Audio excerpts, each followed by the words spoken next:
Why did she stop cleaning the rifle that morning? The light over the desert base was harsh, the kind that bleaches everything it touches. The sun hung low over the Arizona training range, spilling through the hangar doors in golden, dusty sheets. Inside, the world was quieter, cool, metallic. The soft, rhythmic sound of fabric gliding over steel filled the air like a heartbeat. Maja Collins sat alone at her workbench, her movements slow, deliberate. The cloth in her hands brushed carbon residue off the barrel of a sniper rifle, not with urgency but with reverence.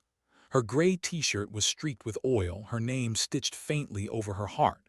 No ranks, no insignia, just the word Collins. To most who passed her, she was the armorer, the woman who made sure their weapons didn't jam, misfire, or explode when it mattered most. But to Maja, every rifle had its own pulse, its own history. She didn't just clean them, she listened. Each scratch told a story of someone's fear, someone's luck, someone's last chance. She liked the silence of this place. It was orderly, predictable. After years of chaos, silence had become her salvation. Outside, the laughter of returning snipers rolled across the sand, loud, tired, full of the swagger soldiers wore like armor. The sound washed through the hangar but never reached her. She learned long ago that such voices were like desert wind, loud, fleeting, full of grit. She kept her eyes on the weapon in front of her, a Barrett M82, fresh from the range. She could tell just by the residue pattern that the shooter had rushed his shots. The grooves were uneven, the chamber still warm. Sloppy. She sighed softly, not in anger, but disappointment. Her father used to say that impatience killed more soldiers than bullets ever did. A door creaked open behind her, letting in a shaft of burning sunlight. She didn't look up, not at first. The footfalls were heavy, steady, the kind that carried confidence earned through years of sand and fire. Voices followed, low, professional, American accents with the easy rhythm of men who'd seen too much and spoken too little. They were visitors, elite snipers from Fort Benning, sent here for a joint training rotation. "Morning, ma'am," one of them called out with a grin as they passed her bench. His tone was playful, not mocking. Still, she only nodded and kept working. "Is that the armorer we heard about?" Another asked, voice lower, steadier. It carried authority, the kind that didn't need to shout. "Yeah," someone replied. "She keeps our toys from falling apart, doesn't talk much." A chuckle rippled through them. Then silence. The commanding voice had stepped closer. She could feel him standing behind her now, his gaze tracing the perfect order of her workspace. Labeled trays, tools aligned by size, not a speck of dust out of place. "Impressive setup," he said finally. "Most gunsmiths I know work like they're fighting their benches." Without looking up, Maja answered quietly, "Clean weapons don't kill people.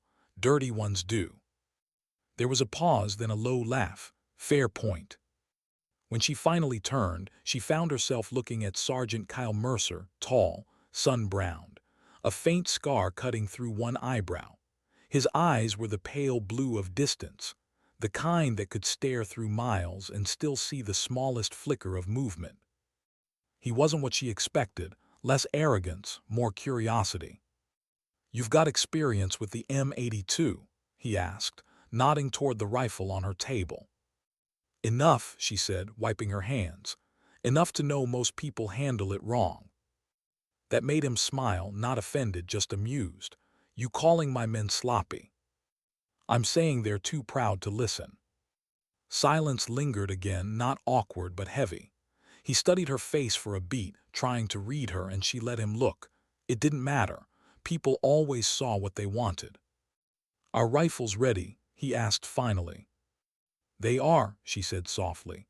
"Tell your men not to soak the barrels next time. Arizona dust eats steel faster than rust."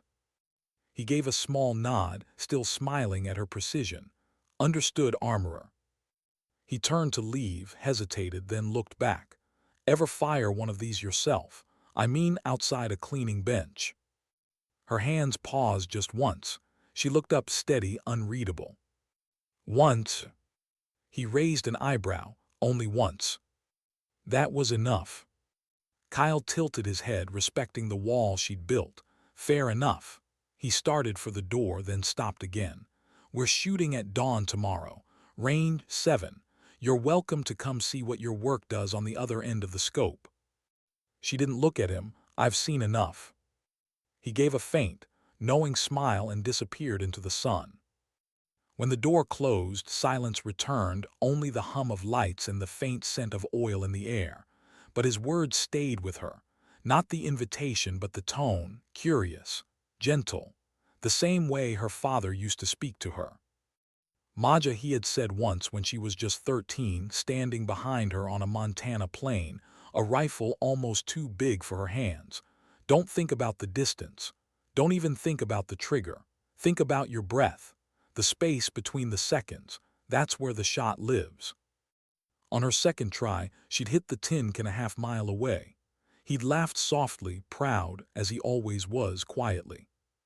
Now, years later, she realized she hadn't felt that stillness, that absolute calm, since the day they buried him. The last rifle on her bench that evening wasn't regulation issue. It wasn't even part of inventory. It was personal. Its barrel was engraved faintly near the stock, N. Collins, her father's rifle. For years she hadn't touched it, not since the explosion that took him from her. She had locked it away, buried under duty and dust. But tonight, something made her reach for it. Her fingers found the familiar weight, the balance that once felt like an extension of her heartbeat. She cleaned it slowly, reverently, not as a soldier but as a daughter. Outside, the desert wind rose, carrying the dry scent of sage and sand. She didn't know why, but something in her gut whispered that her quiet days were numbered. The air felt different, charged, like the moment before a storm. The next morning, the sun hadn't yet cleared the horizon when Range 7 shimmered with heat mirages. Sergeant Mercer's team moved like clockwork, their jokes sharp and cocky, men who lived for precision, who measured pride in meters and seconds. Inside the hangar, Maja inspected their rifles one last time. Towel, oil, barrel check, repeat. Each motion was automatic. She didn't join their chatter, didn't look up when they laughed. But today something pulled at her, a faint echo of her father's voice. Silence should never be mistaken for hiding. When she finally stepped outside, the light hit her like a hammer. Mercer spotted her immediately and called out, grinning, "Well, look who showed up. Careful, boys, she might start grading your cleaning habits." Laughter rippled through the group. Maja set the heavy case on the Humvee's tailgate, crossed her arms. "You'd all fail," she said simply. A young private Rendon snorted. "Bet she's never even pulled a trigger." He elbowed Kyle, grinning. "Come on, Sarge, ask her." Kyle smiled, half amused, half curious. "Is that true, Collins? You ever shoot one of these, or you just make 'em pretty for us?" Her gaze met his, calm, steady. "I shoot when there's a reason." That only fueled their laughter. Rendon shook his head. "What reason would you have out here? Dust mites invading the base." Even Kyle chuckled, though his eyes held something else, respect, interest. "All right," he said finally, pointing toward the horizon. "See that pale rock out there? That one just past the ridgeline, 4,000 meters. Think you could hit it?" The laughter died. The distance was absurd, 2.5 miles of desert heat and wind. Even professionals struggled to make hits that far. It wasn't a challenge, it was a dare. Maja followed his gaze. The rock was barely visible, a flicker in the haze. 4,000, she murmured. Kyle shrugged. "Figured we could use a little entertainment. No shame if you'd rather not." Rendon grinned. "Yeah, no shame in knowing your limits." She could have ignored them. She almost did. But something deep inside stirred, a quiet fire she hadn't felt in years. Her father's voice again. "Don't prove them wrong. Prove yourself right." Without a word, she opened the rifle case. The chatter stopped instantly. The weapon she lifted wasn't standard issue. It was aged, smooth, customized through years of use. The initials NC glinted faintly in the desert light. Kyle's grin faded. "That's not Army property." "It's mine," she said softly, "and it's clean." She knelt in the sand, movement fluid, graceful. Dust swirled around her boots. Her breathing slowed. The rest of the world, the heat, the men, the laughter, dissolved. She unfolded the bipod, flipped open a small notebook filled with worn ballistic charts, and began to calculate. Wind, 7 miles per hour from the southeast. Temperature, 37 degrees. Altitude, 550 meters. Mirage index, unstable. Every variable, every correction, dialed in with quiet precision. The men's amusement faded to uneasy silence. They could hear her breathing, slow, steady, measured. "Need a spotter?" Kyle asked quietly, crouching beside her. "No." Through her scope, the world shrank into a trembling blur of heat and light. The distant rock pulsed like a mirage, faint, taunting. She exhaled halfway, held. Her father's words whispered through memory. "The trigger isn't a command, it's a question. You answer it with your breath." Her finger moved, a heartbeat, a breath. She squeezed. The rifle thundered. The recoil slammed into her shoulder. Dust exploded around her as the echo rolled across the desert. Nothing, for a moment, nothing. Then a faint shimmer, a puff of white dust, a piece of rock tumbling down the slope. "Holy hell," someone whispered. Kyle blinked, refocused his scope, then laughed in disbelief. "She hit it." Rendon's mouth hung open. That's impossible."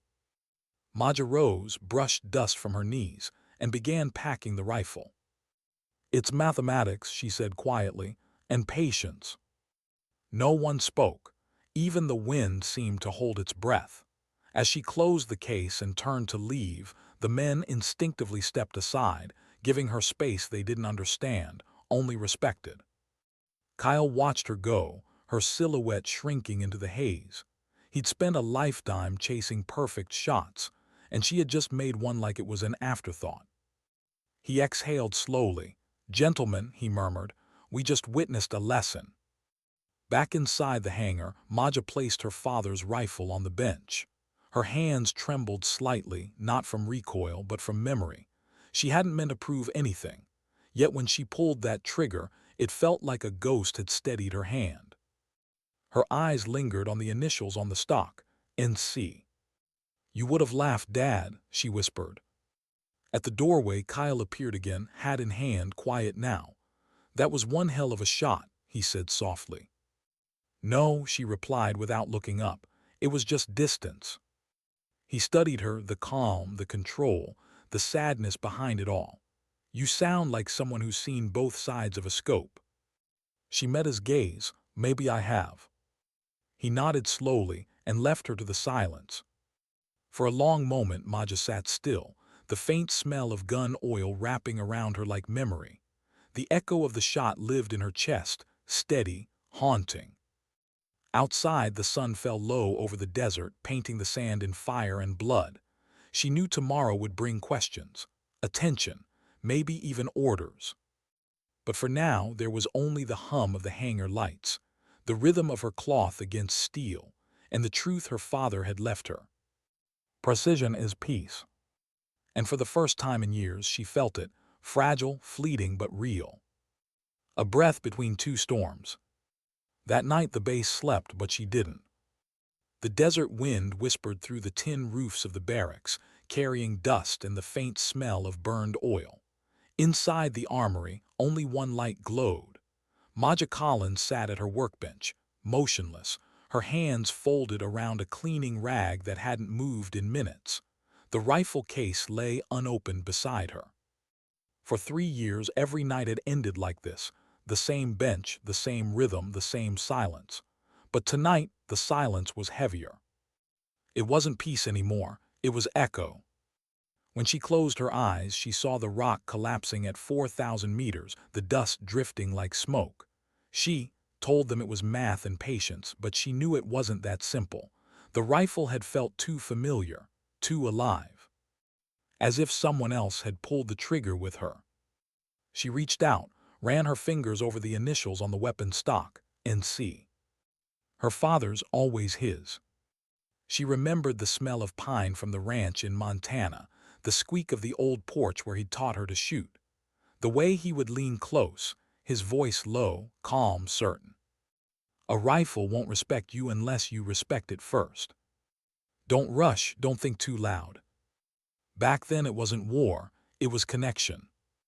Her father's laugh had been soft, that rare, unguarded sound of a soldier who knew too much about endings. She could still see him that last autumn, the morning the Marines came to the door. Rain falling. Two men in uniform, hats in hand.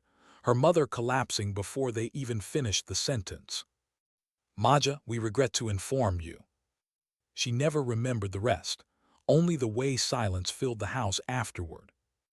No crying, no screaming, just silence. That night she'd gone out to the old field behind the ranch, the one where they used to practice. She'd taken his rifle, cleaned it, and aimed it at nothing. When she fired into the sky, she whispered, "Not without you," and swore she'd never touch a rifle again. Years later, that promise lay broken at her feet. She inhaled sharply and forced herself back to the present. The hum of the fluorescent lights, the sting of oil and metal, her hands trembling slightly not from fear but from something worse, memory. She whispered into the emptiness, "You would have laughed at me, old man." Then quietly, "I think you just did." A knock broke the silence. Maja looked up, startled. The door creaked open and Sergeant Kyle Mercer stepped in, still in uniform, dust on his boots, fatigue under his eyes. He hesitated at the threshold, like someone stepping into a sacred place. "I didn't mean to interrupt," he said softly. "You didn't." His gaze swept across the room, landing on the faded photo by her bench. A Marine in desert camo, smiling under a torn cap. "Your father." She nodded. "Yeah, he taught me everything I know." "Looks like a Marine." "He was." Kyle lingered, then finally asked, "You don't talk much about yourself, Collins, but after today I have to ask, where did you learn to shoot like that?" Maja ran a thumb along the barrel of the rifle. "From someone who told me shooting wasn't about killing, it was about control." Kyle leaned against the wall, folding his arms. "You really hate attention, don't you?" "Attention doesn't reload magazines." He chuckled quietly. "Well, you're about to get plenty of it anyway. The story's already spreading. Everyone's talking about the woman who hit a 4,000-meter target." Maja sighed, lowering her eyes. "Then they're wasting oxygen." Kyle tilted his head, watching her. "You know, most people spend their whole careers chasing a moment like that. You just seem tired of it." She looked up, calm but distant. "Because I didn't do it for them." "For who then?" "For him." Her hand brushed the initials on the rifle stock. "And maybe for me." He studied her a moment longer, then nodded slowly, like someone understanding more than words could say. "He'd be proud, Collins." She didn't answer, didn't need to. When he left, the armory returned to silence, but this time it didn't feel empty. It felt alive, restless. She picked up her father's rifle and whispered to the dark, "Maybe peace isn't hiding. Maybe it's remembering." Outside, the desert wind shifted direction, soft, warm, like an old voice carried back across miles of dust. By sunrise, the rumor had reached every corner of the base. In the mess hall, soldiers leaned over trays of cold eggs and lukewarm coffee, trading versions of the story. 4,000 meters, I swear I saw it. She used her dad's rifle, not regulation issue. Man, that's almost 2.5 miles. You'd have to factor wind, temperature, even the Earth's rotation. Every version got louder, wilder. And somewhere between disbelief and awe, one name kept repeating. Collins. But Maja didn't hear any of it. She was back in the armory before dawn, cleaning rifles that weren't hers. The sound of metal and cloth, that was her language. That was her order. Let the rest of them talk. When Kyle walked in carrying a crate of ammunition belts, he found her exactly where she always was, quiet, precise, composed. "Morning, Collins," he said, setting the crate down. "You're early." "So are you." "Sleep overrated." He smiled. "Guess neither of us likes rest." She didn't look up, but there was the faintest curve at the corner of her mouth, the closest thing she had to a smile. Kyle leaned back against the counter, watching her hands move. "You know, you kind of wrecked everyone's confidence yesterday," he said. "Half the guys stayed up all night arguing about how you did it. Then they wasted a night. You really don't like attention, do you? Attention doesn't make rifles cleaner." Kyle laughed. "You know that line, starting to sound like your religion."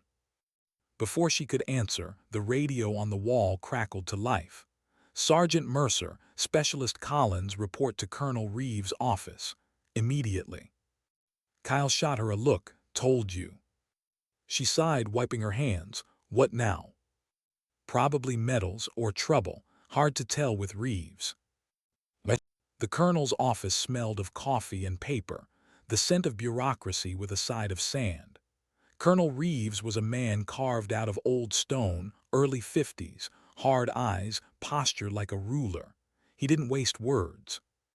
"Specialist Collins," he said without looking up from his report, "stand at ease." She obeyed silently, hands behind her back, gaze straight ahead. "I've reviewed the incident from Range 7, Reeves said.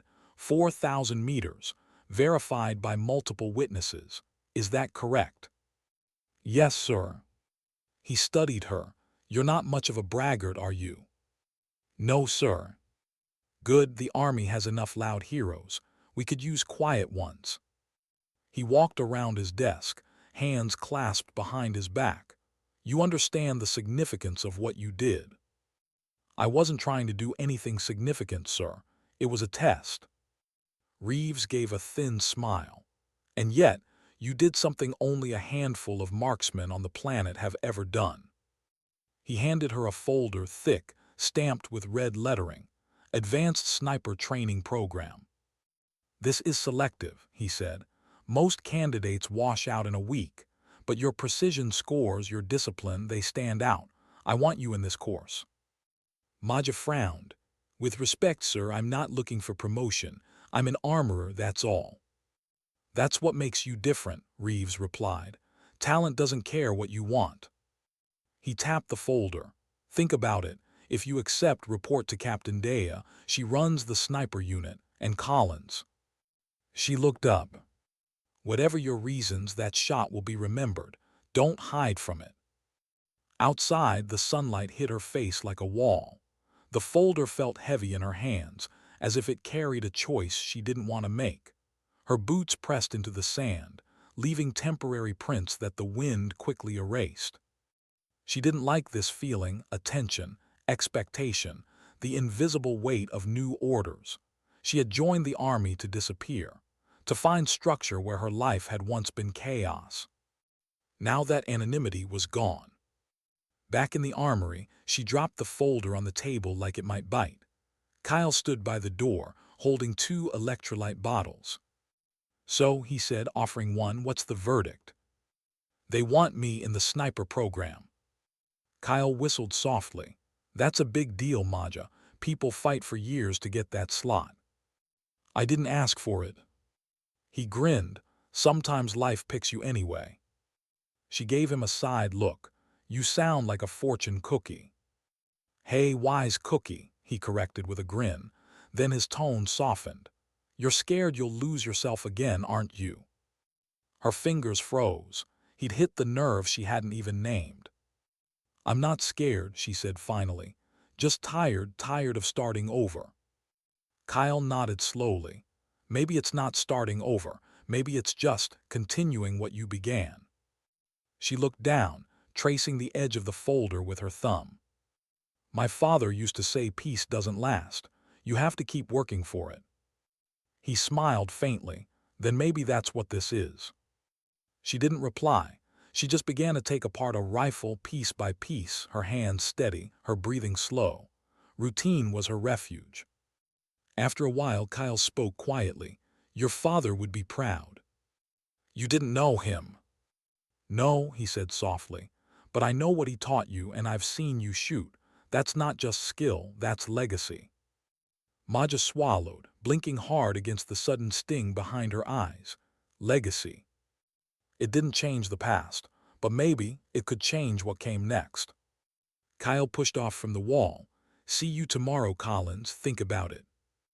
When the door closed, Maja sat alone with the folder. The hum of the lights sounded like breathing.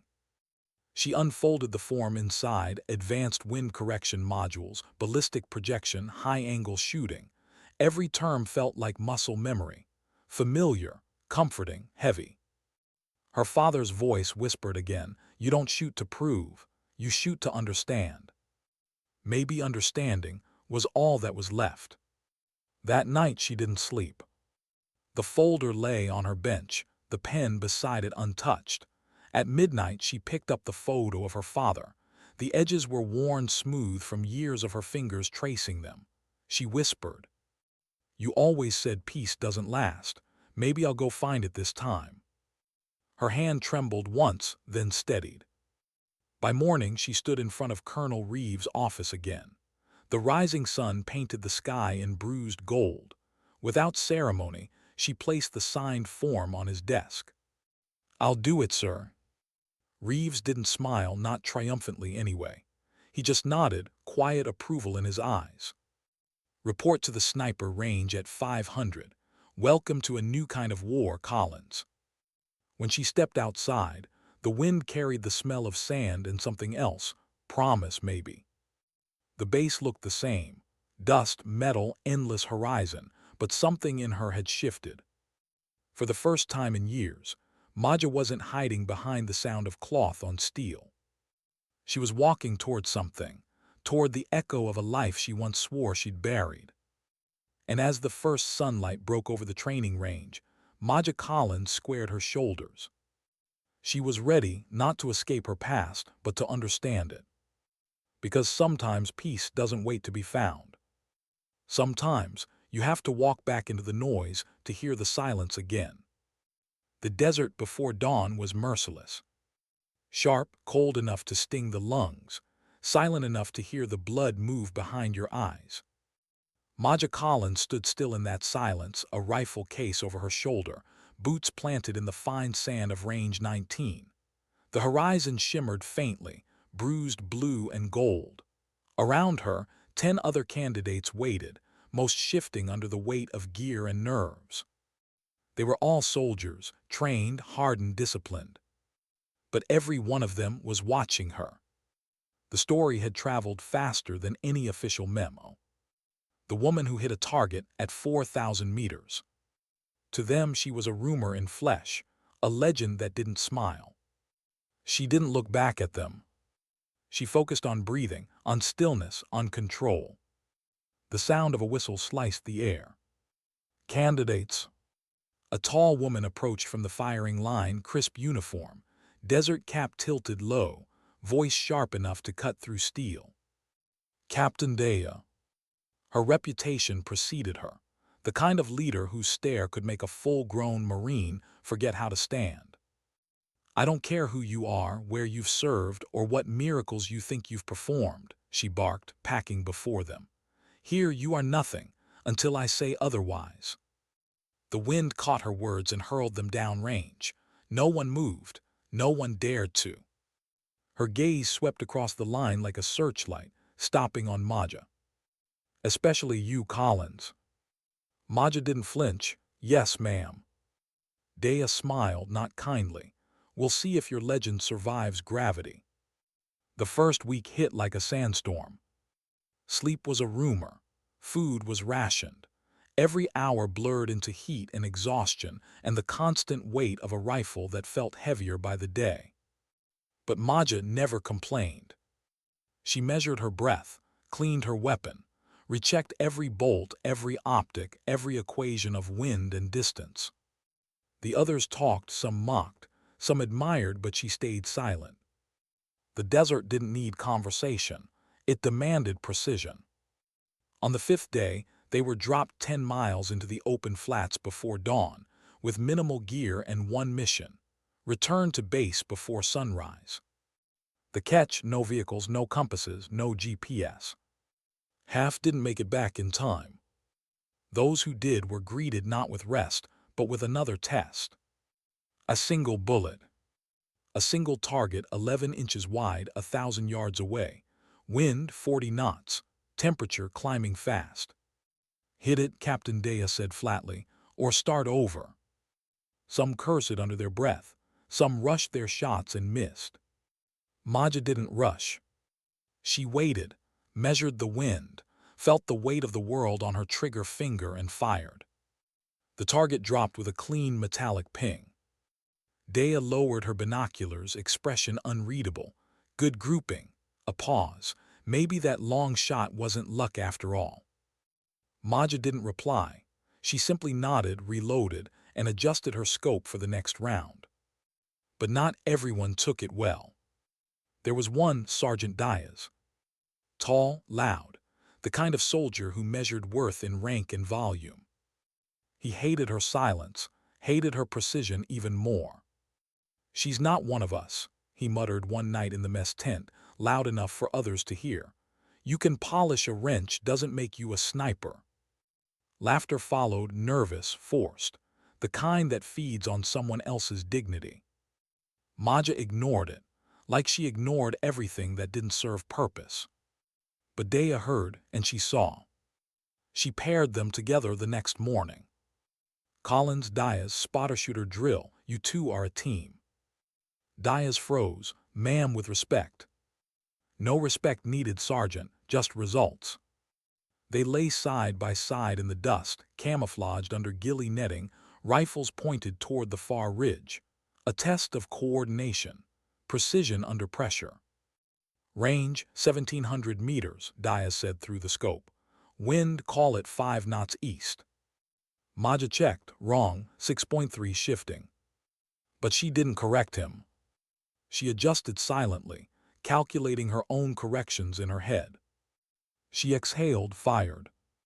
Ping. Direct hit. Diaz flinched, realizing she'd ignored his numbers. He looked at her sharply. "You adjusted." "You were off," she said simply. "You don't override your spotter." "I don't miss either." The silence between them stretched thin, hot, and dangerous. Later that day, Dea called them both into the command tent. Her arms were crossed. Her voice was quiet, which was worse than when she shouted. "You two have a problem," she said. "No, ma'am," Maja answered quickly. "Yes, ma'am," Diaz interrupted. "She doesn't follow orders, she." Dea raised a hand, silencing him. "Funny, I haven't heard her say a single word out of line." Diaz clenched his jaw. "She doesn't belong here." The captain's stare could have stopped a clock. "Do you know what doesn't belong here, Sergeant?" He said nothing. "Excuses." She turned to Maja. "You're not here to be liked, Collins. You're here to be precise. Don't let noise distract you." "Yes, ma'am." Outside, the sun beat down hard, turning the sand white and cruel. Diaz stalked off without looking at her. Maja didn't chase him. She learned long ago that silence often says more than words ever could. That night the desert cooled into silver. Maja sat alone at the edge of the training grounds, her rifle disassembled on her lap. The moonlight slid across the steel like water. Every part, every motion reminded her of home, of Montana's quiet fields, of her father's steady hands. "You don't fight the wind," his voice echoed softly. "You listen to it." She whispered to the night, "I'm trying, Dad."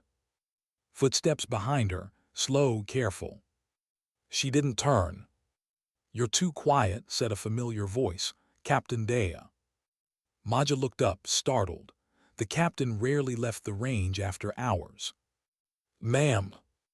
Dea studied her for a moment before sitting down beside her in the dust, hands tucked into her jacket pockets. "You keep everything inside," she said. "No words, no mistakes, no emotion. That kind of control, it's powerful for a sniper, but dangerous for a person." Maja frowned. "Control keeps me focused." "Maybe," Dea said, But it also keeps you human, don't lose that. The two women sat in silence for a long time, mentor and soldier, teacher and student, bound by something they both understood but couldn't name. Then quietly Dea added, "You know what makes a sniper deadly, Collins? Not the rifle, not the shot, it's the patience, the restraint, the ability to wait until the storm passes." She rose, brushed the sand from her knees, and looked down at her. "You've got that patience, but patience without purpose is just hiding." When she walked away, her words lingered like the echo of a distant round. But 2 weeks later came the crucible. The final test. 48 hours. No sleep, no comfort, no margin for error. Simulated battlefield, 3 moving targets, distance 4 miles. Objective, eliminate or fail. Maja and Diaz were paired again. It wasn't a mistake. Dea wanted to see what silence and pride could do under pressure. They were dropped at dusk, camouflaged, crawling through grit and sagebrush. Every breath scraped her throat dry. Every heartbeat was a drum against the earth. By dawn, the heat rose in waves, distorting the horizon. Sweat stung her eyes, but her scope never wavered. Through the glass, the targets shimmered, human-shaped drones, moving unpredictably through the haze. Diaz called range, 2,800, wind east, 7 knots. She rechecked, 7.4. Adjusting, she whispered. He didn't argue this time. Her shot broke the silence. Crack. Target 1 fell. She shifted, target 2. Longer distance, higher drift, her breath slowed, her body vanished into the landscape. Crack. Second target down. The third target, nearly 4 miles out, moved erratically. The air shimmered. Mirage rippled like ghosts. Her pulse slowed, her mind emptied. Through her scope, she saw only breath, dust, and movement. When the final target dropped, Diaz exhaled. "Holy hell," he muttered. "You actually." "Focus," she said, cutting him off. "We're not done." When the retrieval helicopter arrived hours later, they climbed aboard in silence. Dea met them on the tarmac. Her expression didn't change as she reviewed the data on her clipboard. 3 confirmed hits, she said. Record distance, record time. She looked at Maja. "You didn't just pass, Collins, you raised the bar." Maja stood straighter but said nothing. No smile, no pride, just the calm after the recoil. Dea's voice softened slightly. "You've shown patience, precision, restraint. That's what this unit needs." As the others clapped her on the back, Maja caught Diaz watching her. The anger in his eyes was gone, replaced with something closer to respect. That night she sat alone again, wiping dust from her rifle. The camp was quiet, save for the faint hum of generators. The stars burned sharp above the horizon, too many, too bright. For the first time she allowed herself a breath, deep, unguarded. Not victory, not relief, just breath. Her father's voice rose again, gentle, distant. "You don't shoot to prove something, Maja. You shoot to understand it." She whispered, "I think I finally understand." When Captain Dea walked by later, she didn't say a word. She just paused, looked at Maja sitting in the dust, cleaning her rifle under starlight, and nodded once. The next morning, the unit assembled for the closing ceremony. Only 4 soldiers stood in formation, the rest had washed out. Dea faced them, clipboard in hand, her voice carrying across the range. "You've all earned your place here, but one of you," she paused, eyes on Maja, "has achieved something no one else in this program ever has. A perfect record, longest confirmed hit in training history." The others turned to look at her. Maja didn't move, didn't smile, didn't even blink. Dea's tone softened. "You didn't just hit targets, Collins. You reminded us what patience looks like." Applause rippled quietly through the ranks. Maja lowered her head slightly, murmuring, "Thank you, ma'am." When it was over, the crowd scattered. The desert wind picked up, carrying the smell of oil and sun. Kyle was waiting near the hangar. leaning against a jeep, grinning like he already knew the results. "I knew you'd make it," he said. "You sound surprised." "Not surprised," he said with a laugh, "just proud." He handed her a folded piece of paper. "Found this in the personnel archives. Thought you'd want it." She unfolded it, a photo of her father, uniformed and smiling, with a much younger version of herself holding her first rifle beside him. Her throat tightened. "Where did you?" "I just figured you'd want to remember who taught you what patience really means." Maja stared at the picture for a long time before whispering, "Thank you." "What now?" Kyle asked softly. She looked toward the horizon, the same endless stretch of desert that had once felt like a cage. "I don't know," she said, "but for the first time I'm not afraid to find out." The wind stirred, tugging strands of hair across her face. She tucked the photo carefully into her jacket pocket. As she walked toward the hangar, the sun rose behind her, long light spilling across the desert floor like a path. The woman who once lived in silence had found her breath again. And though the world would call her a sniper, Maja Collins knew better. She wasn't chasing distance anymore. She was chasing understanding. Because in every rifle, every trigger, every breath, she'd learned that peace wasn't the absence of noise. It was the choice to listen anyway. They told her deployment would feel routine. That she'd done this all before, just another desert, another operation, another target. But nothing felt routine when the bullets were real. The sky above Kandahar was a pale, unforgiving gray, the kind of sky that made everything beneath it look faded, like time itself had stopped trying. The base buzzed with distant machinery, rotors slicing air, boots pounding dust.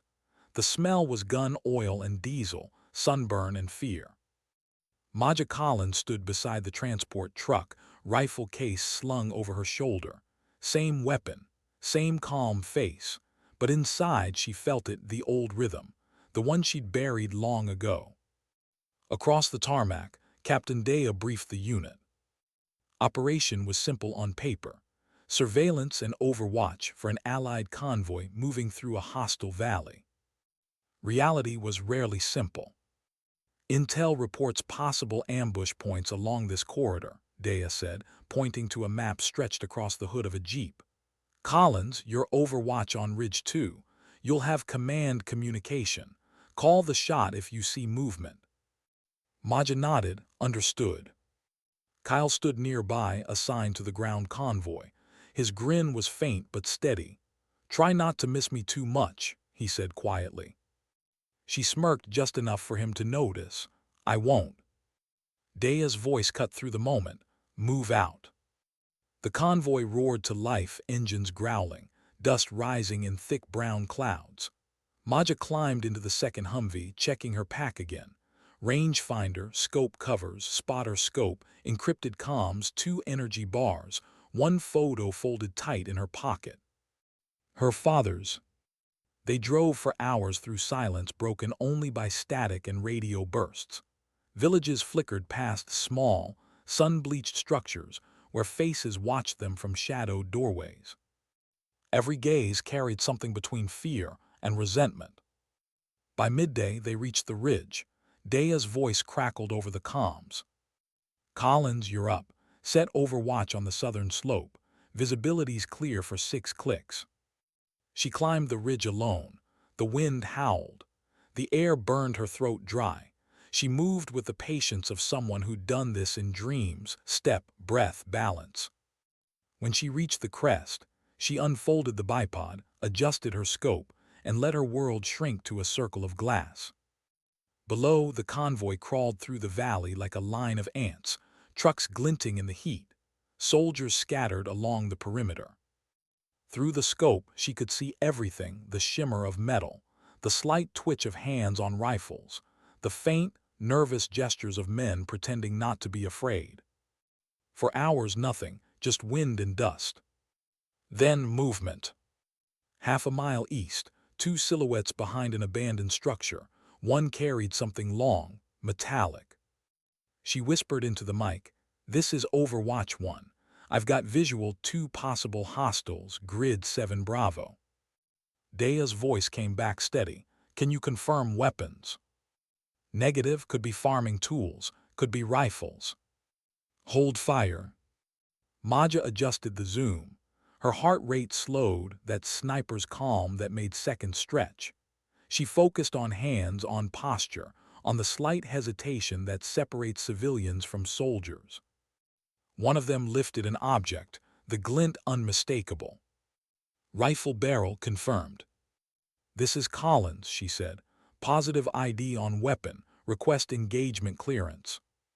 Silence on the comm, then Daya's voice. "Permission granted, take the shot." Her finger hovered on the trigger, her breathing synchronized with the wind. The world slowed like it always did before impact. She exhaled half a breath. Crack!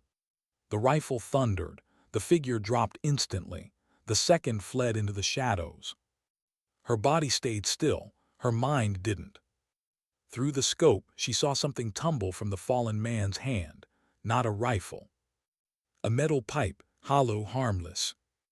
Her pulse stuttered. "Command, cancel hostile confirmation," she whispered. "Possible misidentification. Repeat, possible." "Too late," Daya's voice replied quietly. Down below, chaos unfolded. The convoy halted. Shouts, confusion, dust rising thick. Her stomach twisted. Through her lens, she saw the villagers rush out from behind the ruins, women, children, screaming, pulling at the fallen man's body. Her finger trembled over the scope. "God," she whispered, "he wasn't." "Collins," Daya interrupted, voice calm but clipped. "You followed protocol. Visual confirmation under pressure. That's on the situation, not you." But it was her. Every fiber of her knew it. She pulled her eye from the scope, pressing her forehead into the sand. For the first time in years, her hands shook. Night fell cold and heavy. The convoy made camp outside the valley. Fires burned low. Radios murmured faintly. Somewhere, someone was playing an old country song on a tinny speaker. Maja sat alone on the edge of camp. Staring at the stars, she couldn't see past the guilt. Kyle found her there. He didn't say anything at first, just sat down beside her, elbows on his knees, rifle across his lap. Finally, he said quietly, "Heard what happened?" She didn't look at him. "I shot an unarmed man." "You followed orders." "That doesn't make it right." Kyle exhaled slowly. "You know what they'll tell you, that it's war, that things happen. But I also know that doesn't help." "It doesn't," she whispered. Silence stretched between them, the kind that hurts more than words. He finally asked, "You ever think maybe your father wouldn't want you carrying this kind of weight?" She shook her head. "He taught me to shoot, Kyle. He taught me precision, and I just destroyed everything that meant." Kyle turned toward her, his voice firm but gentle. "No, he taught you responsibility, and that's exactly what you're feeling. The moment you stop feeling it, that's when you should worry." Her throat tightened. "I see his face when I close my eyes." Kyle looked out toward the valley. "Then maybe you're still human enough to remember why you're out here." She stared at the horizon until the wind swallowed the rest of their words. 2 days later, the operation shifted. The unit was reassigned. Intelligence suggested the ambush network extended deeper into the region. Daya briefed them under the shade of a half-collapsed tent. "We move north at dawn. Collins, you're still Overwatch, but I need your head clear." Maja met her gaze. "Yes, ma'am." "Are you?" Daya pressed. Maja hesitated. "I'm trying." "That's all anyone can do," Daya said quietly. Then, after a pause, "But don't let guilt cloud your judgment. The moment you start doubting, people die." The words stung not because they were harsh, but because they were true. That night, Maja cleaned her rifle in silence. Every swipe of the cloth felt heavier. She kept seeing the glint, that harmless pipe flashing in the sun, and the second before the shot. She'd been right about everything except the truth. As she wiped the final trace of dust from the barrel, she whispered to herself, "You always said patience, not perfection." She wasn't sure if she was talking to her father or to the ghost of the man she'd killed. At dawn, they moved out again. The valley opened into a plain, barren, wide, framed by jagged cliffs. Maja took overwatch on the high ridge once more, the scope pressing cool against her cheek. Through her lens, she saw movement again, small shapes darting between rocks. She steadied herself, waited, measured. This time she didn't call for permission immediately. She watched. Minutes passed. Then one of the figures dropped to a knee, raising something metallic. Her pulse tightened, her finger hovered. She zoomed in, not a weapon, a radio. The man was talking, signaling. Then, out of nowhere, a second figure emerged, this one armed, carrying an RPG launcher. Maja's breath stilled. "This is Collins, hostile confirmed, firing." Crack! The RPG wielder fell. Seconds later, the second man grabbed the weapon from his fallen comrade, screaming into the radio, too late. Crack! Silence again. Below, the convoy kept moving. No ambush, no casualties. Her call had saved them all. But there was no satisfaction, only relief, cold and thin as the desert wind. When Daya's voice came through the headset, "Good work, Collins," Maja only whispered, "Copy that." She lowered the rifle and stared at the horizon, that endless stretch of heat and dust. She realized something then. The hardest part of being a sniper wasn't pulling the trigger. It was deciding when not to. Back at base, after the debrief, Maja found herself standing alone outside the barracks. The wind carried the faint scent of burned powder and rain that never came. Kyle walked up behind her. "You made the right call today," he said. "Maybe." "No maybe about it." She turned, studying him. "Do you ever feel like it's never enough? No matter how clean the shot, something still stays dirty inside you." He thought for a moment. "Every damn day." They stood there in silence, the noise of the bass fatting behind them. Then Maja said quietly, "He was holding a pipe, Kyle, just a pipe." "I know. I saw it fall. I still pulled the trigger." He didn't argue. He didn't try to fix it. He just stood beside her, the way soldiers do when words mean less than presence. Finally, she looked out toward the desert again. The light was fading, bleeding gold into gray. "I used to think silence was peace," she whispered. "Now I think silence is just the space where guilt learns to breathe." Kyle's voice was soft. "Or maybe it's where you learn to forgive yourself." She looked at him, something fragile in her eyes. "How long does that take?" "As long as it needs to," he said. She nodded slowly. "Then I guess I'll be here a while." He smiled faintly. "Then I'll stay too." The wind rose, catching strands of her hair, carrying dust and memory across the barren ground. The world around them was war, noise, and broken things. But in that small, stolen silence, something like healing began. Because peace wasn't a place you arrived. It was a choice you made, again and again, in the middle of everything you couldn't control. And as the last light faded from the horizon, Maja Collins finally whispered to herself, "Sometimes doing the right thing still hurts, but maybe that's how you know it's right." The storm rolled in without warning.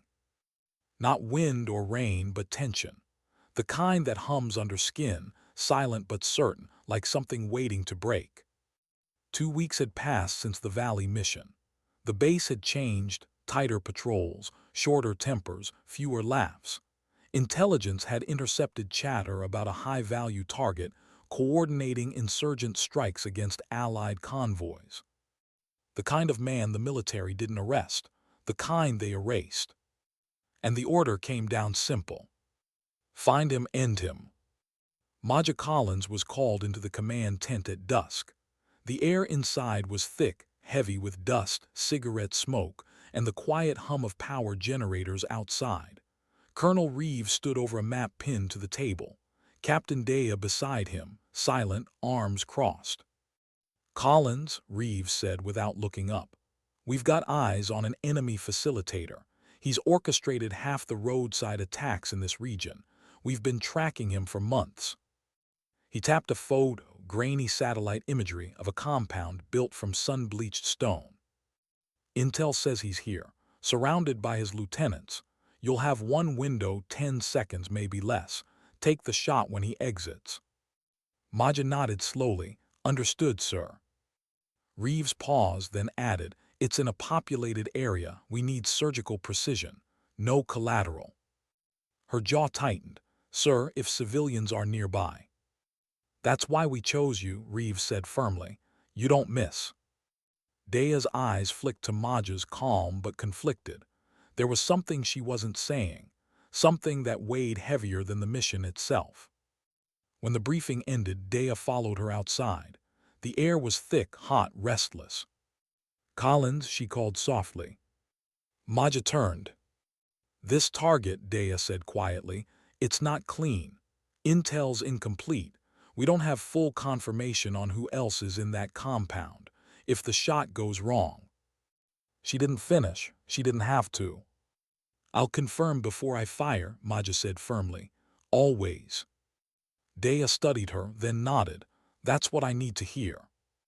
By dawn, the operation was in motion. Maja rode in silence as the convoy moved through broken terrain, sharp ridges, dry riverbeds, ruins of villages that had been abandoned too many wars ago. The sky was pale, washed out, like the world had been drained of color. Her position was 3 kilometers from the target compound, a jagged cliff overlooking a valley. She'd have elevation, visibility, and wind advantage. Perfect conditions for an impossible choice. She set up with methodical calm, bipod, scope, wind meter, notes. Her breathing slowed until it matched the desert's rhythm. Through the lens, she could see everything: the cluster of mud walls, the movement of men near vehicles, the faint shimmer of heat waves over rooftops. The compound was alive. She keyed the comm, Overwatch in position, visual confirmed on structure, awaiting target movement. "Copy that, Overwatch," Daya's voice replied. "Hold for signal." Hours passed. The sun climbed high, burning the horizon into a blur. Maja drank sparingly, wiped sweat from her brow, and adjusted for shifting mirage. Still no movement. Then a door opened. A figure emerged, headscarf, robe, medium height, surrounded by 2 armed guards. "Command, possible target exiting main door," she whispered. "Stand by for confirmation." She zoomed in, the target's face hidden under the scarf, but the gait slower, deliberate. Not hurried, not afraid. Something about it didn't fit. Daya's voice: "We're checking drone feed, stand by." Seconds stretched into centuries. Then Daya again, low, urgent. "Negative ID, that's not him, hold fire." "Copy," Maja exhaled, easing her finger from the trigger. But moments later, more figures poured out, some armed, some not. Through her scope, she saw children run past the gate. A woman in a red shawl pulled them close. "Civilians."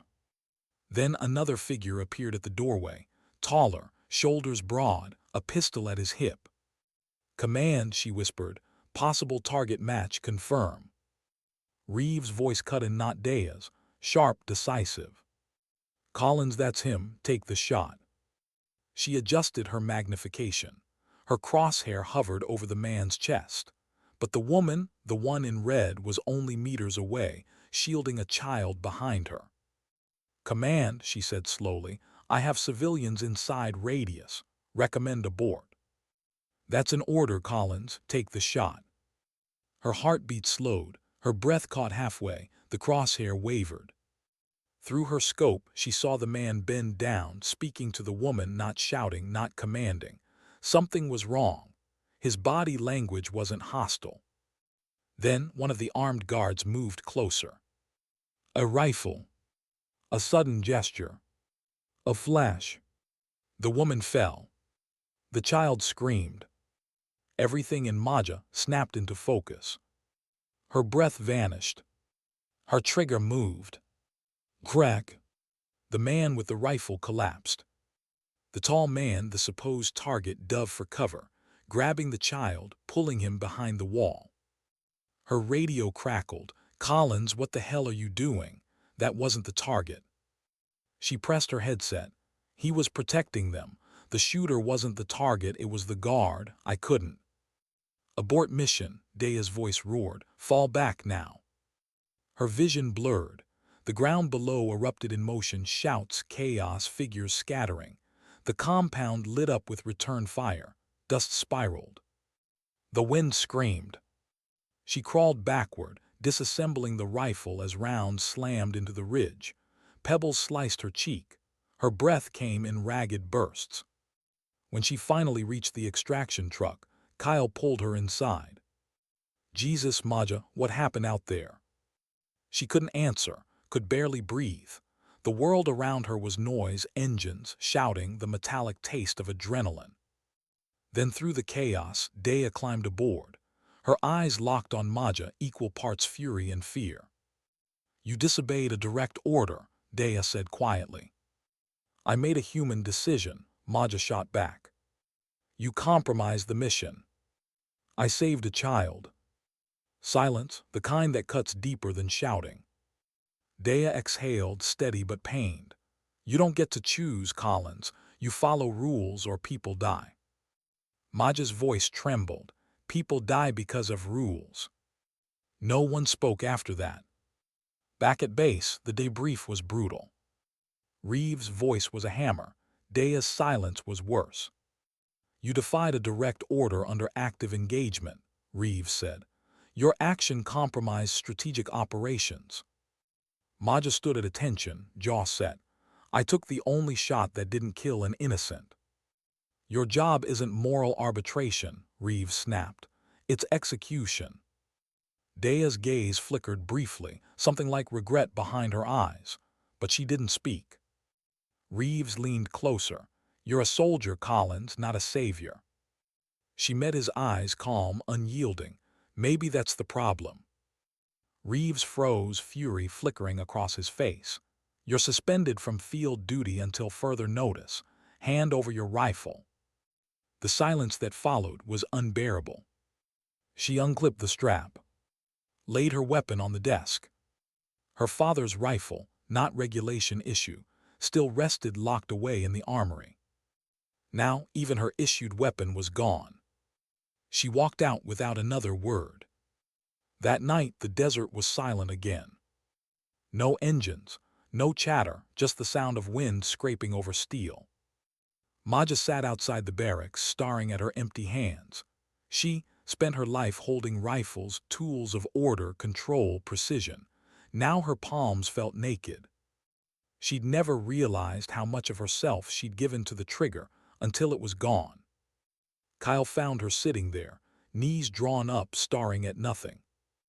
"They're sending a report to command," he said quietly. "Could mean transfer or worse." She nodded faintly. "I know." "You did the right thing, Maja." "Then why does it feel like punishment?" Kyle hesitated. "Because in this world, right and wrong depend on who writes the report." She gave a hollow laugh. "Maybe I'm not built for this world anymore." He crouched beside her. "Then build a new one. You've done harder things." Her eyes flickered to him. "You really think that's possible?" He smiled softly. "I think you already started."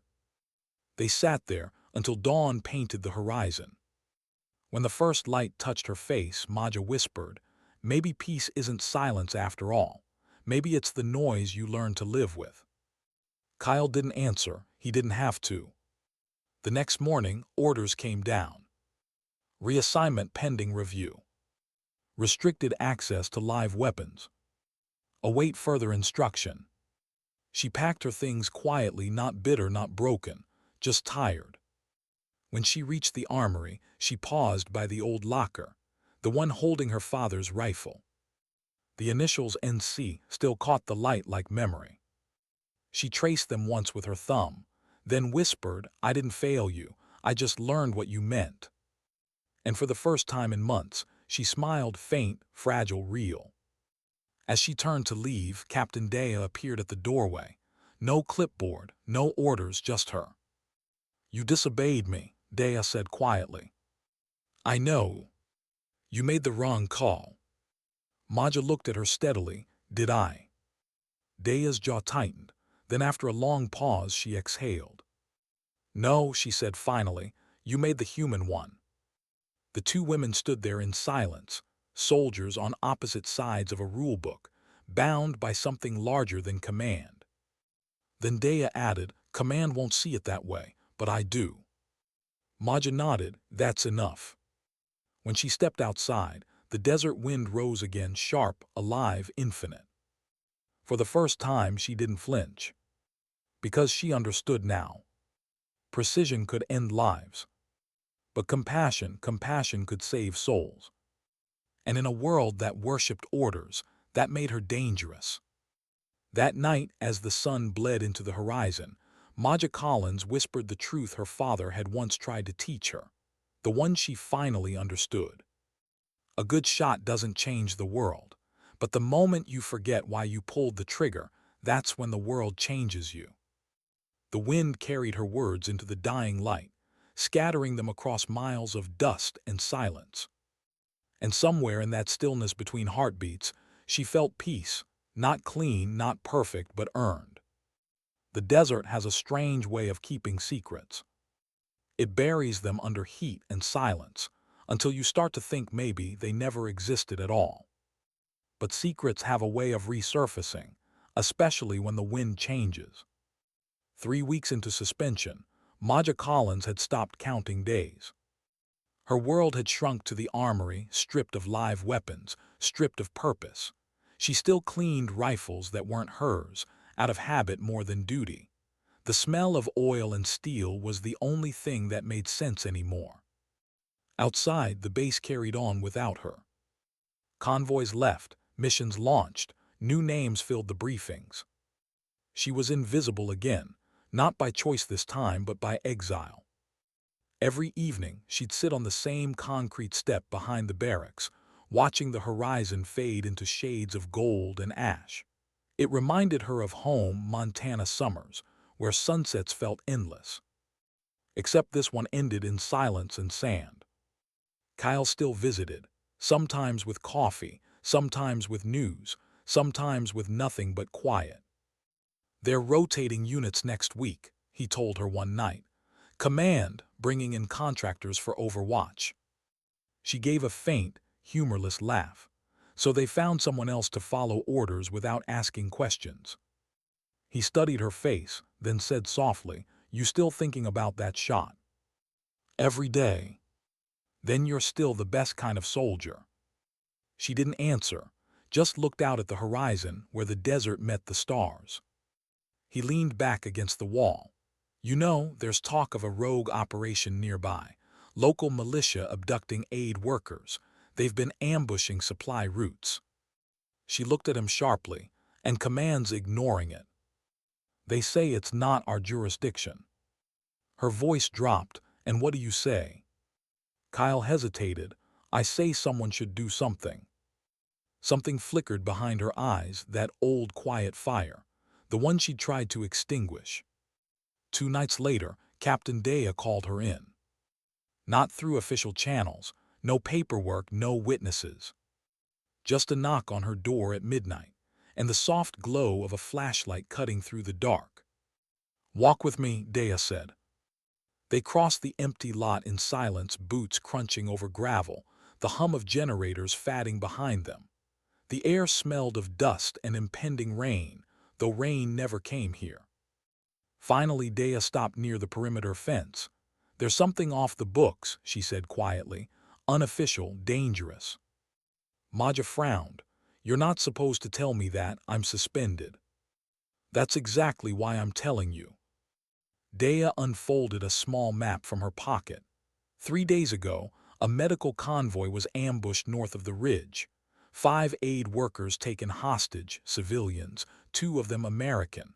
The militia claims they're spies. Are they?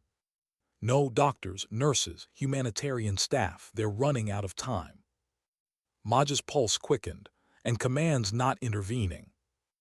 Dea shook her head. Intel says it's too risky, wrong politics, wrong timing. They'll negotiate. Maja's jaw tightened. Negotiation in this place means body bags. Dea looked at her steady, deliberate. That's why I'm not asking command. I'm asking you. For a long moment, Maja just stared at her. You want me to go rogue? I want you to do what you do best, Dea said quietly. See what others can't, do what others won't. There was a pause, the kind that felt like fate holding its breath. Finally, Maja whispered, who else knows? No one, not yet. Then I'm not taking a team. I figured you'd say that. Maja glanced down at the map. The coordinates were scrawled in pencil deep within the desert, near the ruins of an old fortress. How many hostiles?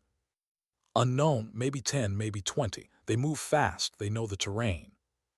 Maja folded the map carefully. I'll need my rifle. Dea handed her a small case. I already signed it out under training maintenance. Maja smiled faintly, her first real smile in weeks. You always did find ways around paperwork. Dea's tone softened. You don't have to do this, Collins. I know, she looked up at the night sky. That's why I will. By dawn, she was gone. No orders, no escort, just a single jeep, a pack, and her father's rifle resting on the passenger seat. The desert stretched infinite ridges like frozen waves, sky wide enough to swallow everything human. The kind of silence that didn't comfort, didn't judge. It just was. She drove for hours, guided by instinct more than compass. Every few miles, she stopped, scanning ridgelines, checking footprints, reading the wind. She'd been trained for this kind of solitude, but this time it felt different. This wasn't war, this was redemption. By late afternoon, she found the compound, half-buried ruins clinging to a rocky slope. Through her binoculars, she counted movement, 12 men, armed, guard rotations every 15 minutes. One entrance, 2 snipers on overwatch. And inside she saw them. The hostages, tied to support beams, motionless, weak. One of them, a young woman, still wearing a white medical jacket stained with dust and blood. Maja's chest tightened. She set up her rifle behind a ridge, 900 meters out, too close for comfort, perfect for precision. She whispered to herself, breathe, Maja, breathe. Through her scope, the world narrowed to one truth. Timing was everything. At dusk, the guards relaxed. Shift change. One man lit a cigarette near the entrance. Another wandered away, rifle slung lazy over his shoulder. She waited. Patience wasn't waiting for silence. It was waiting until your heart aligned with it. When the cigarette flared again, she fired. Crack. The ember vanished. Crack. The second guard dropped before he could shout. Then chaos. Shouts in Pashto, doors slamming, footsteps pounding. She adjusted, steady, cold, clinical, 2 more. 3. Then 4. When the last rifle hit the dirt, the camp fell silent again. The smoke from the fires drifted sideways in the wind, and for a moment it looked almost peaceful. She slung her weapon and moved fast down the ridge, through the shadows, boots soundless on the sand. Inside she found the hostages, alive but terrified. The young woman's eyes widened when she saw her. Who are you? Maja's voice was soft. No one, come on. She cut their restraints with her knife, guiding them out one by one. But as the last man stumbled free, a shout cut through the night behind them. A survivor. Maja spun, firing on instinct. The man collapsed too close, too fast. Go, she ordered the group. Head for the ridge. Follow the stars north. You'll see headlights in 5 minutes. They hesitated. What about you? She chambered another round. I'll catch up. She didn't. The moment they disappeared into the dunes, she turned back, scanning the compound for any stragglers. And that's when she heard it. A cry. small, fragile, coming from inside one of the ruined rooms. She froze, moved closer. Inside, half buried under debris, was a child, no older than 7, his leg pinned under a collapsed beam. Her heart twisted. "Hey, hey, it's okay," she whispered. "I've got you." The boy's eyes were wide with fear. His lips cracked, his voice barely a breath. "Please don't shoot." Her throat closed. She dropped her rifle and knelt beside him. "No one's shooting, okay? You're safe." She pried at the beam, but it wouldn't budge. Too heavy. She scanned the room, found a metal rod, wedged it under the rubble, used her full weight. The wood groaned, cracked, the boy gasped, then cried out. "Almost there," she said softly. "Almost." The beam shifted. He was free. She scooped him up, light as breath. His pulse thudded weakly against her chest. As she carried him out into the night, she whispered, "It's okay. I've got you, little one." Her radio crackled to life, Daya's voice urgent. "Collins, extraction teams en route. Are you clear?" She exhaled. "Not yet, I've got one more." "Copy, hurry. We've got drones picking up movement nearby." She ran, boots slipping on sand, lungs burning. Behind her, engines roared, the kind that didn't belong to rescue teams. The militia was coming back. She reached the ridge just as the first tracer round split the air. She dove behind a rock, shielding the boy with her body. Bullets shattered the stone around her. She looked at the horizon, too far, too exposed. Then headlights. A jeep tearing through the dark. Kyle's voice on the comm. "Got you in sight, Maja, 2 clicks west." She fired back, precise, controlled, her father's lesson steadying her hand. When the jeep skidded to a stop beside her, Kyle jumped out, returning fire. "Let's go." She shoved the boy into his arms. "Take him." "What about you?" She raised her rifle, covering. He hesitated, then nodded and ran. She turned back toward the ridge. Shadows moved below, muzzles flashed. She fired once, twice. Every shot perfect, every breath deliberate. Then silence. She lowered the rifle. Her shoulder ached. Her hands were shaking, not from fear, but from everything else she'd been holding back for years. When she finally climbed into the jeep, Kyle looked at her and said, "You're out of your mind." She smiled faintly. "Maybe, but it worked." They drove through the night, wind howling, dawn rising behind them. The boy slept in the backseat, wrapped in Maja's jacket. When they reached the base, medics rushed the survivors away. Daya met them by the gate, eyes wide. "You did it," she whispered. "You actually did it." Maja just nodded, exhausted. "They were innocent." "I know," Daya said, "and you risked everything." Maja looked toward the boy being carried inside. "Then it was worth it." Later, alone in the armory, she sat with her rifle across her knees. The smell of smoke still clung to her uniform. Her body ached, her mind didn't. She finally understood. Peace wasn't in following orders. It wasn't in rebellion either. It was in knowing when to choose humanity over both. She whispered to herself, "Dad, I think I finally did what you meant." For a moment, she swore she could almost hear him, that low chuckle that lived somewhere between pride and forgiveness. And outside, as the first light spilled across the desert, Maja Collins finally smiled, not the tired kind, but the kind that belongs to someone who found herself again. Because sometimes, redemption doesn't come from silence. It comes from the noise you're willing to make when no one else will. They say every bullet has a story. What they don't tell you is that every act of mercy has one too, and it rarely ends clean. By the time the sun rose over the base, the air was already thick with whispers. A rogue rescue. An unsanctioned mission. A sniper gone off the grid. The kind of story that burns through ranks faster than radio chatter. Maja Collins had been back less than a day when they came for her. 2 MPs, Polite, professional. Ma'am, command requests your presence. Not invites, not asks. Requests. She didn't resist, didn't argue, just followed. The corridors of the operations wing were silent, too silent. No greetings, no nods, just eyes following her as she walked past. Eyes that didn't know if they were looking at a hero or a problem. Inside the briefing room, Colonel Reeves sat waiting. Dea stood beside him, hands clasped tight behind her back. Kyle lingered near the door, not ordered to be there, but unwilling to leave her alone. Reeves didn't waste time.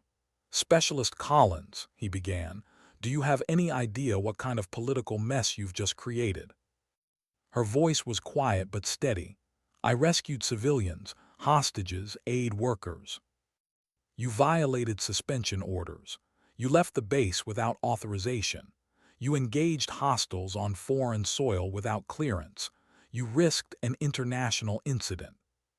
Would you rather I'd left them to die? Reeves slammed his hand against the table. That's not the point. Then what is the point? She asked, eyes sharp. That we protect protocol instead of people. Silence fell heavy between them. Reeves' jaw tightened. You think morality is simple out here.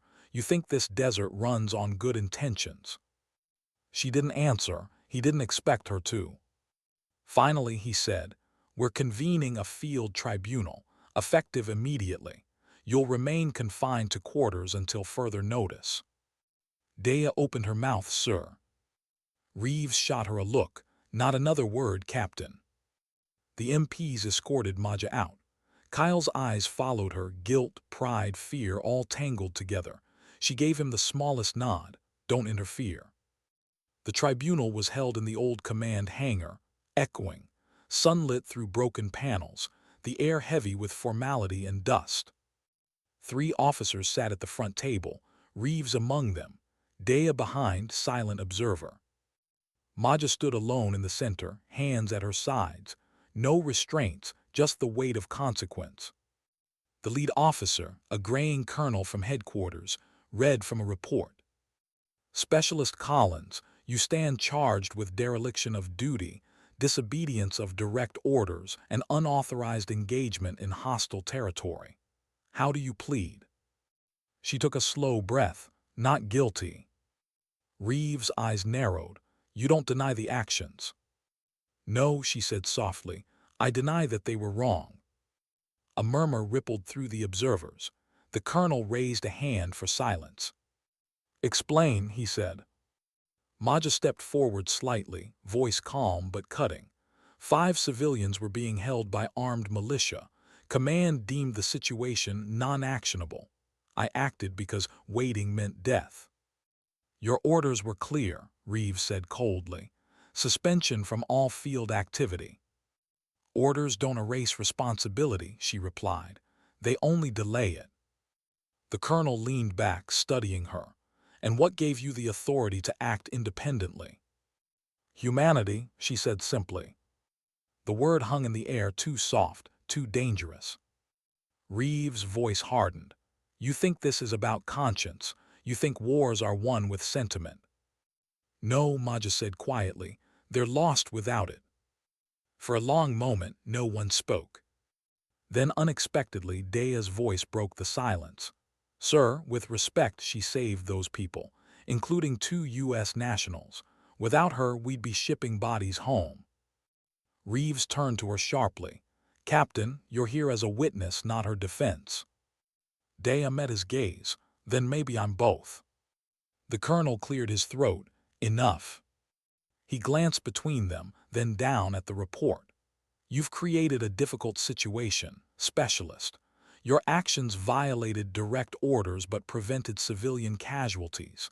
Command doesn't know whether to court-martial you or commend you. Maja looked up. Then maybe that says more about command than it does about me. There was no anger in her tone, no defiance, just truth. That night the verdict didn't come. It rarely did on time in war zones. They left her waiting, confined to quarters. No contact, no rifle, no purpose. The armory had been stripped of her presence. her tools reassigned, her bench empty. Outside her window, the wind carried the scent of rain that still wouldn't fall. Somewhere beyond those dunes, she knew, the rescued aid workers were alive, flown home safe. That should have been enough. But peace never felt like victory to her. It always felt like aftermath. When the door finally opened, she expected guards. Instead, it was Kyle, carrying a thermos, 2 cups. "You're not supposed to be here," she said. "Yeah," he smiled faintly. "Neither are you." He handed her a cup. She took it, warm, metallic, familiar. For a while they just sat on the floor. No words, just breath. Then Kyle said quietly, "You know what they're debating, right?" "Court-martial or commendation," she murmured, "like flipping a coin." He nodded. "You think they'll let you walk?" "I don't know," she looked down at her hands, "but I do know I'd do it again." Kyle studied her face, the exhaustion, the steadiness. "You scare them, you know that." She frowned. "Why?" "Because you remind them what the uniform's supposed to mean." She looked at him then, really looked, the lines around his eyes, the fatigue, the warmth that never left. "Why are you here, Kyle?" He smiled. "Because you make me believe it still means something." The silence between them wasn't heavy this time. It was understanding. 2 days later, the tribunal reconvened. This time the room felt different, less formal, more final. Reeves opened a folder, her folder, and read aloud.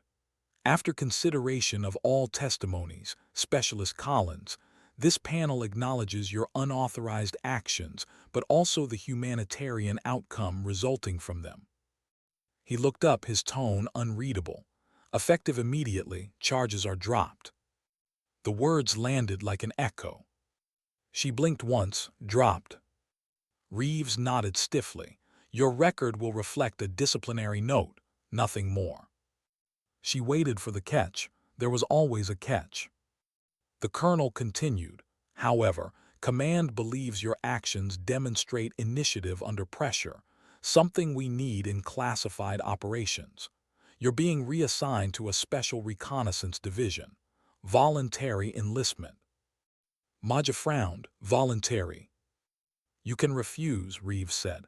"Walk away, go home, this is your choice." For a moment the room blurred. Home, the word felt foreign, like something she'd read once but never lived. Kyle's eyes met hers from across the room, silent question, "Are you done?" And Dea, standing behind Reeves, gave the smallest nod. Not of encouragement, of respect. Maja straightened. "When do we leave?" That night, she packed her things for the second time in weeks. But this time, it felt different. Not exile, not rebellion. Purpose.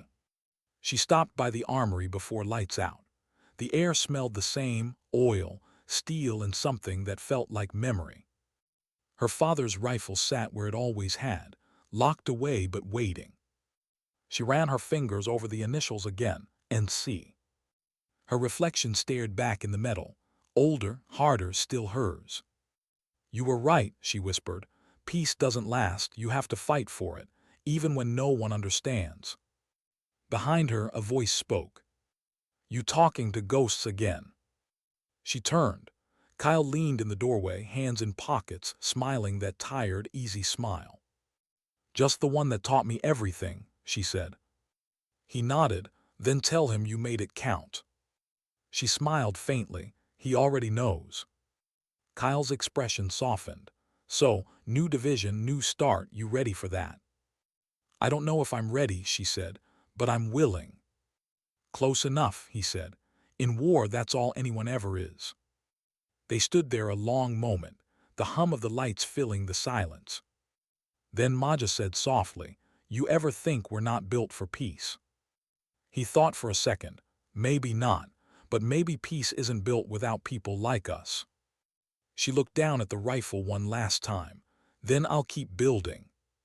The next morning the base stirred to life before dawn. Trucks idled, helicopters spun. Maja stood on the tarmac, duffel slung over her shoulder. The horizon burned orange, like the world was just beginning again. Dea approached, extending her hand. "You did what most soldiers never manage, Collins." "What's that?" "You kept your humanity." Maja smiled faintly. "That's what got me in trouble." "Maybe," Dea said, "but it's also what kept those people alive." Maja took her hand. "Thank you, ma'am." "For what?" "For believing I wasn't wrong." Dea's expression softened. "You were." Kyle joined them, tossing her a dog tag. "Souvenir from the convoy. The kid you saved made it home." Maja turned the tag in her hand, the boy's name etched on the back. She exhaled, something heavy lifting from her chest. "Then that's all I needed." As the transport helicopter roared to life, she climbed aboard. The wind whipped her hair. The base shrank below, rows of tents, dust, lives still fighting to matter. She didn't know where this new path led, didn't need to. For the first time in years, the unknown didn't feel like danger. It felt like freedom. The headset crackled. "You ready, Collins?" She looked out at the horizon, that endless expanse of gold and fire. Her voice was calm, always. The helicopter lifted, carving through dawn. Below her, the desert rolled out vast, quiet, endless. And for a heartbeat, she thought she heard her father again. Not in words, just in that silence between wind and memory. Sometimes dignity doesn't speak, it simply acts. She smiled, eyes closed, heart steady. Because now she understood. Orders could be obeyed. Rules could be followed. But integrity, that was lived, not given. And as the horizon swallowed the sun, Maja Collins knew she wasn't just following another mission. She was finally becoming who she was always meant to be. The transport flew low over the mountains, hugging the horizon like a shadow that refused to vanish. Below, valleys of dust and fire. Above, a sky too wide for forgiveness. Maja Collins sat by the open side door, wind tearing through her hair, eyes fixed on the endless gold ahead. New division, new mission, new silence. The patch on her arm wasn't standard issue anymore. No unit number, no flag, just a single emblem stitched in black, a compass without a north. Special Reconnaissance Task Force.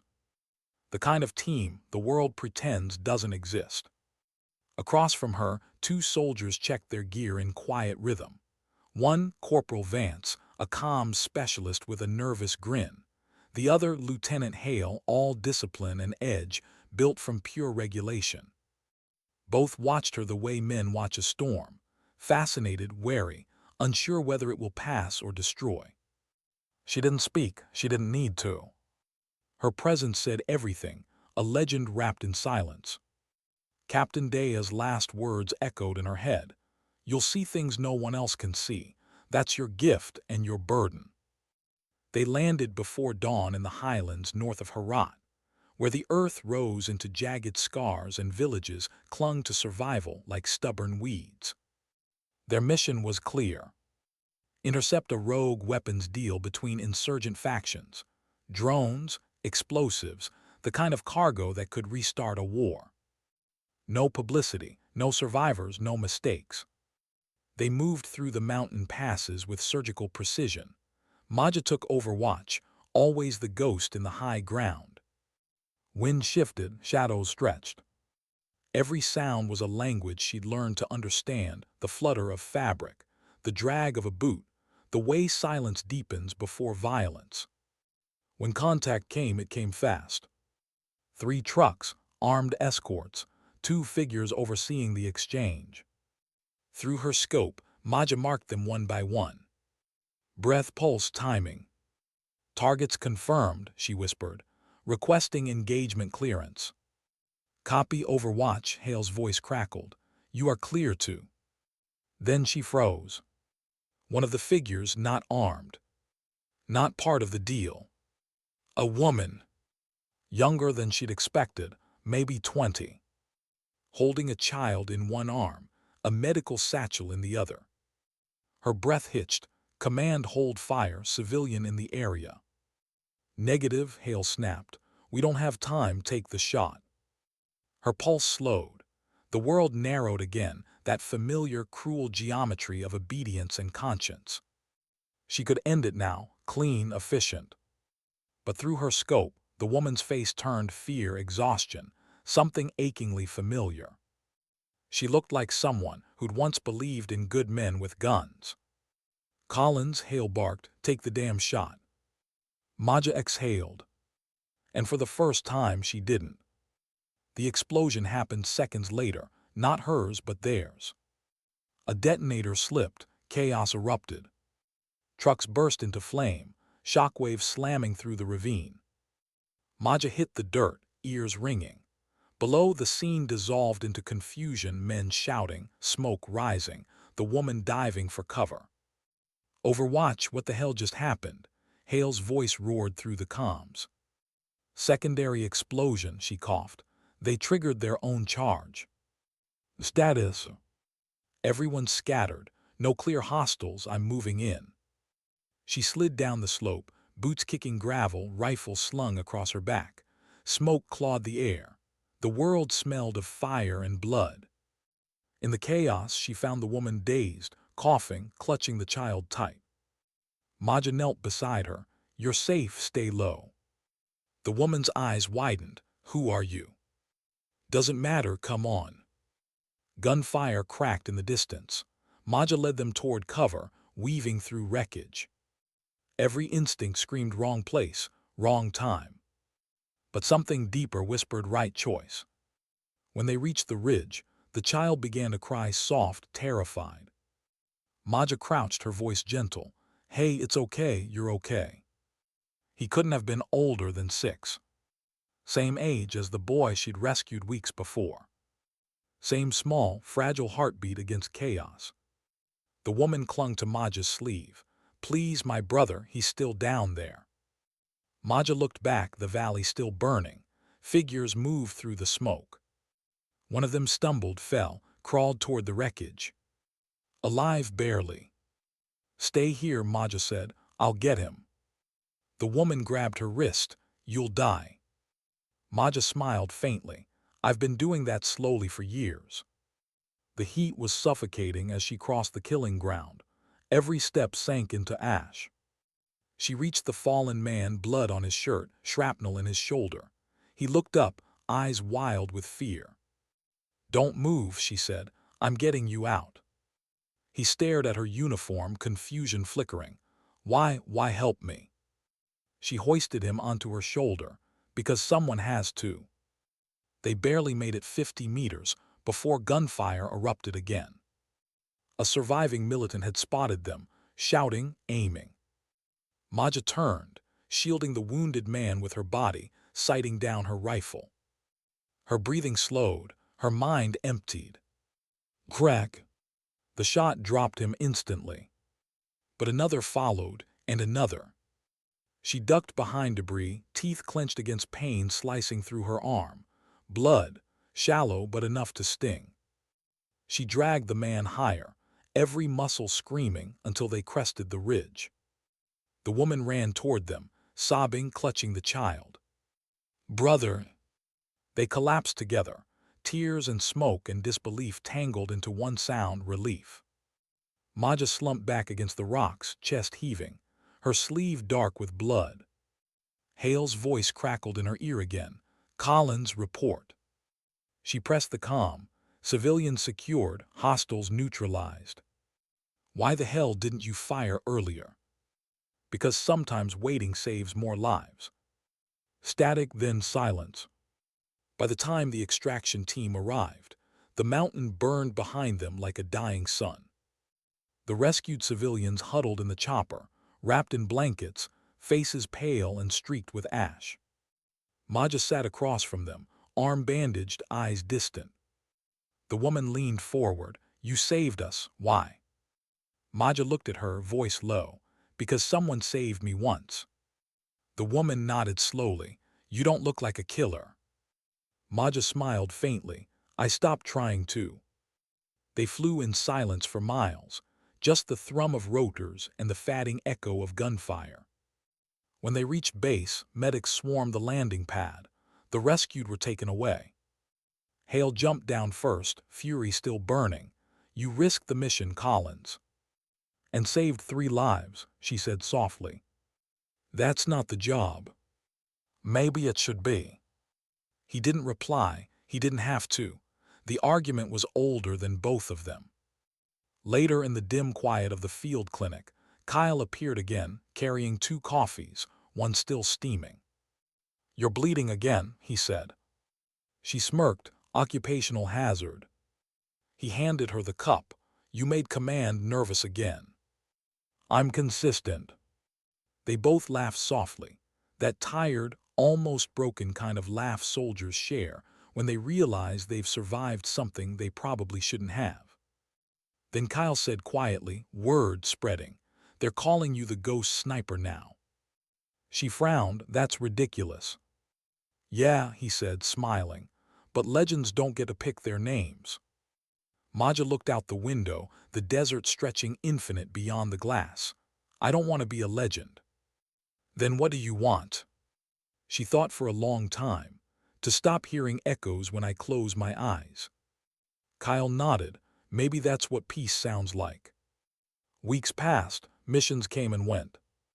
But something in Maja had shifted, subtle, irreversible. She wasn't fighting for redemption anymore. She was living it. She trained new recruits now, soldiers who'd only known her name as rumor. Her lessons were simple. Don't rush the shot. Don't mistake calm for indifference. And never forget, a rifle is a promise, not a weapon. Some listened, some didn't. But all of them remembered her tone, the quiet conviction of someone who'd earned every scar. Captain Dea visited one afternoon, standing in the doorway as Maja finished cleaning her rifle. "Still can't stay away from the smell of oil and steel?" Dea asked. Maja smiled. "It's honest, can't say that about much else." Dea studied her for a moment, then said, "We're being rotated out. New leadership's coming. Thought you'd want to know." "Maybe that's good," Maja said. "Fresh eyes." Dea nodded. "You ever going to leave this place?" Maja looked at the open sky beyond the hangar. "One day, when it stops needing me." Dea smiled faintly. "That day may never come." "Then I guess I stay." The 2 women stood there a while, soldier and commander, both weathered, both changed. When Dea finally left, Maja sat back down and looked at her father's rifle, its metal worn smooth by years and ghosts. She whispered, "You were right, Dad, peace doesn't last, but it doesn't have to, you just have to keep finding it." Outside, the wind picked up, warm, endless, full of stories. That night, under a sky heavy with stars, Maja Collins walked alone beyond the perimeter fence. The base lights glowed faint behind her. Ahead, nothing but desert and silence. She stopped, closed her eyes, and breathed. For the first time in years, she didn't feel hunted by memory. Didn't feel like she was surviving someone else's war. She just was. Somewhere out there, men still fought, missions still failed, the world still burned.